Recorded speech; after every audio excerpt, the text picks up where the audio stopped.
it was not the grand spectacle that everyone was hoping it would be. I mean, it was a spectacle for sure.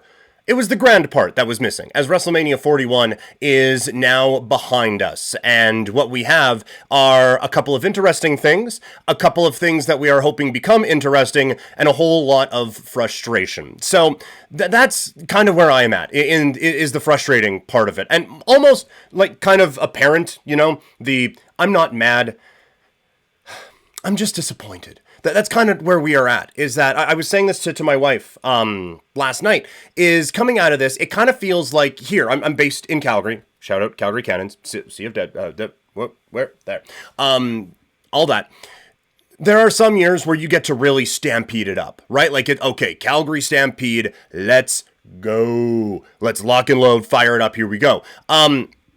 And then there are some years where, especially in the industry that I'm in, you have to work a whole lot, and so you don't really get to enjoy it. And then you have one of those where you're working a whole lot, or like a Christmas season. If you're working, or if just certain life events make it not really something you can fully enjoy, you kind of come out of it, and then you'll see something that reminds you of that in a couple of weeks. Oh man, I can't wait for... Oh, it's over. We have to wait a full year for that. That's kind of where I'm at with WrestleMania, where it feels like we went through it, we got the build-up, and then it happened, and now a couple weeks from now, I'll see some kind of like a clip or something, be like, oh man, WrestleMania is going to be, nope, we had it, and it was a little disappointing. That's where I'm at. There were just... You had a run with so much potential and so much, I think, good creative in everything, building up to it. A lot are not great, and we'll talk about that as well. But you had so much potential and so much good creative and so many potentially interesting parts going into this one that it feels like a bit of a dud now that we come out of it, and that's what we get. So don't let me kind of shape how you're thinking. We have on YouTube and on Twitch a poll going on in the chat right now. What do you give WrestleMania? Thumbs up, thumbs down, or thumbs in the middle? I think I would be thumbs in the middle. I still think there was enough good on this that it wasn't an entire waste of time and just a bad WrestleMania. But I do think that this was not one that you could say the good outweighed the bad enough to say, oh no, this is awesome. We need to do this one for sure. I think the follow-up now is going to be very, very interesting with this, because there is a lot of backlash around it, and there is a lot of frustration, and there's a lot that I think still needs to be answered when you are looking at some of these stories as well. So I think the follow-up to this now is going to be quite interesting to see where they kind of roll with this and what decisions they make. And so look, like going back, night one, you really get saved by an amazing main event. It felt like a lot of the matches, night one for sure, but also, night two as well, there was a lot of matches that felt they could have got to another level, right? Another gear. And I get a lot of what you were looking for was story based, right? And so you get like the big moment with, hey, Jey Uso has done it. And that's kind of what we were looking for. We didn't need this to be a 5-star classic. In fact, given one of the participants in it, we weren't necessarily expecting a 5-star classic, but you still need to give something along those lines, right? And when you have a talent roster as good as this one, and the bar has been raised for what good matches are in 2025, and I know they took a lot of shots at AEW, but one thing you can say about AEW, we can yell and scream all we want about the creative in All Elite Wrestling and all of that. It is it is always delivering on pay-per-view when it comes to big matches, or just on television in general, right? Like you look at a couple of matches that we saw on Dynamite on Wednesday with Mercedes Moné against Athena and the Will Ospreay match, both of those delivered in ways that 90% of the matches at WrestleMania this year didn't even do. So it is one thing to really rely on a lot of the story, but you do still need that in-ring aspect, and I feel like that was kind of lost this year, where a lot of it is, okay, this is about the story of the New Day winning the tag team titles. This is about the story of Jey Uso overcoming and getting to the top of the mountain and becoming the world champion. This is about the story of Tiffany Stratton being able to overcome and pick up a win over Charlotte Flair, but you still need the matches to be good for us to get excited about. Like, we're not... Story is very, very, very important, obviously, but you didn't just get 61,000 people on both nights into Allegiant Stadium on Easter weekend to watch the stories play out. I mean, there is some of that, but you want to see good matches when it is happening too. And so, again, we get on AEW for the creative, and honestly, a lot of the creative gets hit on WrestleMania here too, but you have to have the good matches as well. It all has to kind of tie in, and it just felt like this Mania never really hit that. And I think I was maybe whistling past the graveyard a little bit when it came to that on in the build-up, because like doing a couple of interviews out here in Calgary and stuff like that, you get kind of the thought of okay, or the question, sorry, of okay, what's the match you're looking forward to? And I would be like, oh well, obviously it's. Well, wait, what match am I looking forward to? Because you could give the, Cody Rhodes and John Cena. Or you could give the, Seth and Roman and CM Punk. But a lot of times there's like, okay, you got those, but we got this classic one that we are excited about. And you never got that on the undercard. But we get, again, a couple of matches delivering, and one of them that I was excited for does end up delivering. But it still never really clicked in that full way for this one. So again, quite a bit of frustration with all of this. And I mean, you got that in the crowd reaction too. And John Pollock brought this up on Post Wrestling. I do wonder, like higher ticket prices, more focus on celebrities.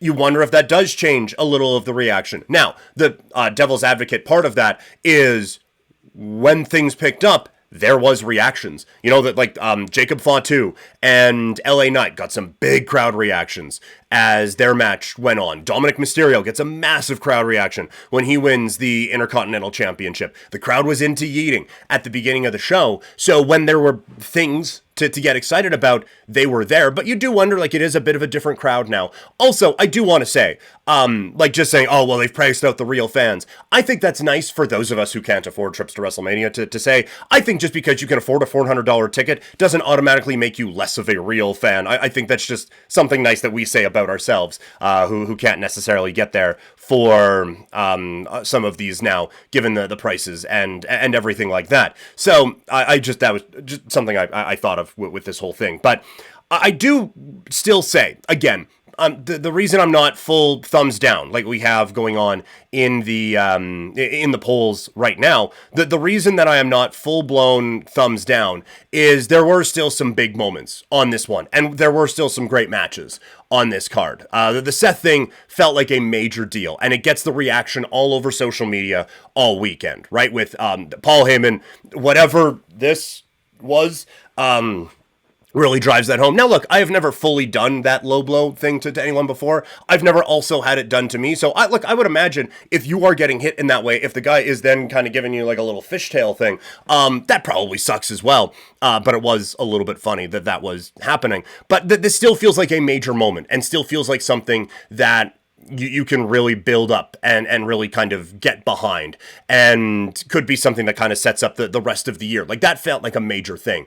The Io Sky and the women's championship match, that was, again, right now, that is my favorite match of the year. And again, I cannot think rationally about our genius of the Sky, Io Sky, but I still loved that match. I think that there's a lot of different ways you can go now coming out of the women's title picture with Asuka and with Bianca and with Rhea Ripley as well. So you get a couple of like good payoffs. Again, the Intercontinental title match was a lot of fun. It's funny that there was, especially from behind this microphone too, there was some bitching and moaning about multi-person matches, and oh man, they're just loading these up with all and just trying to sneak everyone onto these cards. And then when you looked at it, it wasn't actually that much that they were doing that on, but it was those matches that delivered in the biggest way. We're talking about the Fatal 4-Way, the Triple Threat, and the other Triple Threat match. So there was a lot of different ways that those matches delivered in ways that the singles matches just never really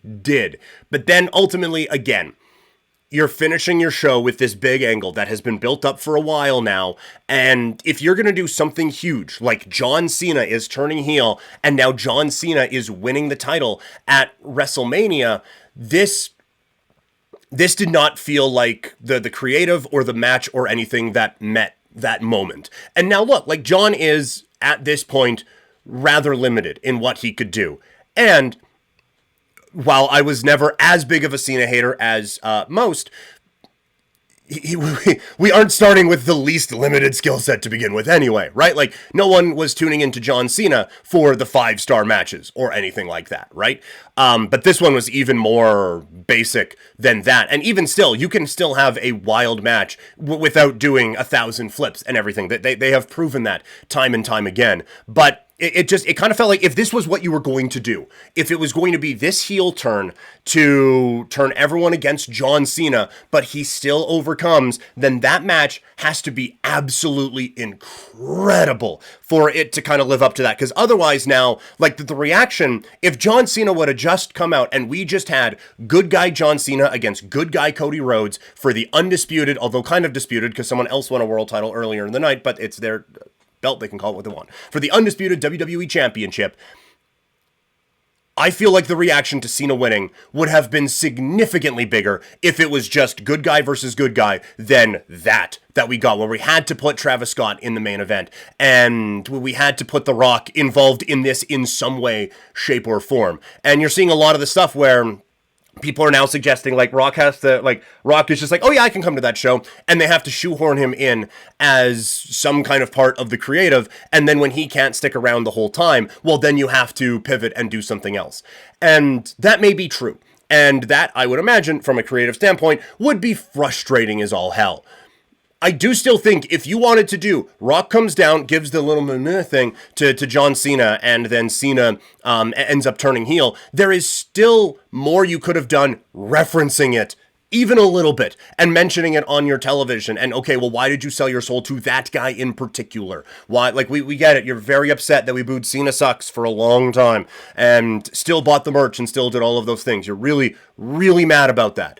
But why with The Rock, and why now? You just won the Elimination Chamber match. Like, what's the point in all of this? And so even if The Rock wasn't going to be involved, there was still a way that I think you could have tied it all together that made it make more sense and didn't make it that bleh that we got on Sunday night. So it really did feel like the creative direction, you want to do something new, and I respect that entirely. And you're kind of running out of time to do that. So this would be the time to do it. But it just felt like it takes away from what is supposed to be a very major moment in, like, John Cena's career, in WWE history, and in pro wrestling history, the way that you have built this up. So it was just a bit of a downer at the end of this whole thing. And it is frustrating because you look back and, like, just putting thumbnails together and everything like that, you see the picture of Cena just dead ass staring, and the pictures of Rock, Cena, and Travis Scott, and you go back to that time and you are thinking, oh my god, this is going to be insane. This is going to be the jumpstart that we needed for the road to WrestleMania, and this is going to be great. And now you're looking back on it and it's more of a what could have been. You know, it is like a lot of stuff in the worst parts of Vince creative, where, like, you have, man, it is AJ Styles against Samoa Joe.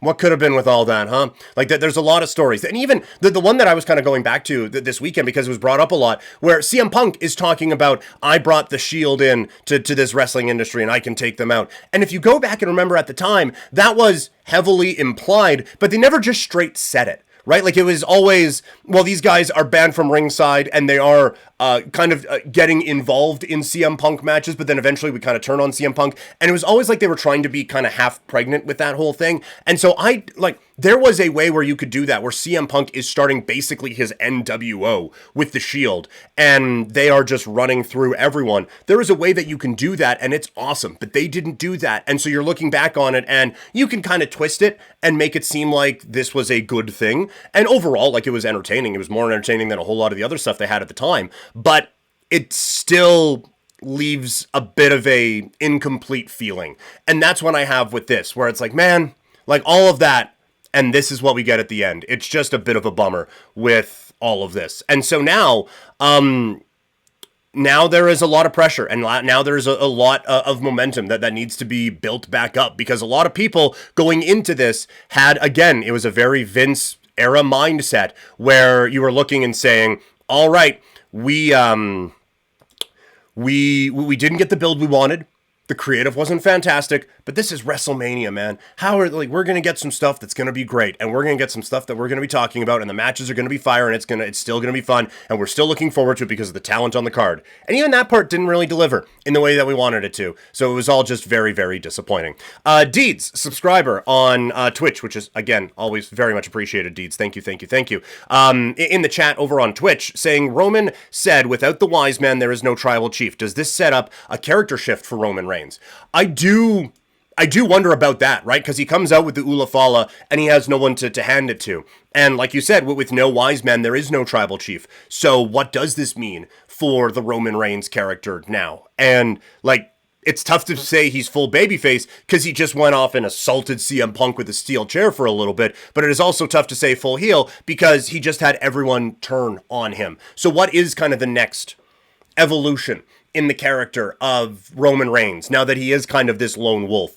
Is there a bit of a, we've already done the bloodline coming back together, and now Jay is the champion, so he's not going to go as a second in command to anyone to Roman Reigns. So that is an interesting part. I think that we still get somewhat of a tribal chief type of a thing with Roman Reigns, and I do think that there was a bit of symbolism in them bringing those video boards down around Roman with all the different members of the family and everything like that, where you could kind of say, look, Roman was going into this alone, but he wasn't really alone because he still has the backing of his family.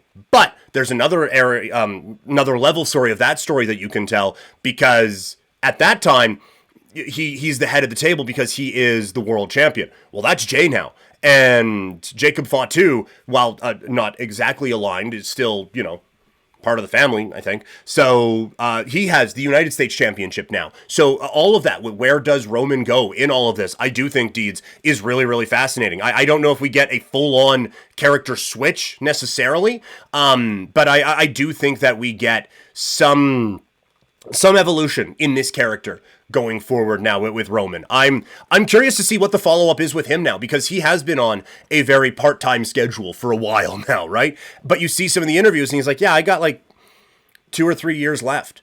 And so does that mean we get a little bit more full-time from him now that it is on Netflix, a bigger platform? What is kind of the usage of a lot of these guys where you would have some part-time stuff, but now this is the biggest platform they have ever been on, with all due respect to Fox and USA Network and everything like that. It is a whole lot easier to sell Roman Reigns on coming back on Netflix every week than it is coming back to the USA Network. So do we get a little bit more full-time from some of these guys because this has turned into a more mainstream thing? There is more money coming in now with all of this, and there is a bigger platform for them to do their thing on it. So I do think really, really, really interesting next few weeks and months ahead for the WWE.